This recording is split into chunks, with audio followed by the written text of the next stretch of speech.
ఇప్పుడు నాకు అర్జెంటుగా 500 కావాలా. వీడిని అడుగుదామా? ఏమో ఒకసారి అడుగుదాం. అన్నయ్య ఏంట్రా? ఓ 500 ఇరా, బయటికి పోలా. పోరా, నేను ఇయ్యను. ప్లీజ్ రా రే, ప్లీజ్ రా, ఈరా. సర్లే పటు, తీసుకో.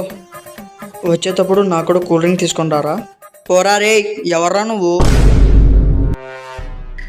అరే ఒక నిమిషం ఆగరా. పోరా వేస్ట్గా. అరే నేను చెప్పేదన్నా వినరా. రేయ్ నేను బయటికి పోతానా, ఆపద్దు. అరే ఒక నిమిషం ఆగు. రే ఏంట్రా నువ్వు చెప్పేది ఏంది, నేను వినేదేంది? పోరా రే. అది ఒరిజినల్ నోటు కాదు, ఇది ఒరిజినల్ నోటు. రే అన్నయ్య ప్లీజ్ రా, మీరా నీ కాళ్ళు పట్టుకుంటారే, నాకు కావాలా రే డబ్బులు రే, ప్లీజ్ రా రే. ఎవరన్నా అంటే కదరా.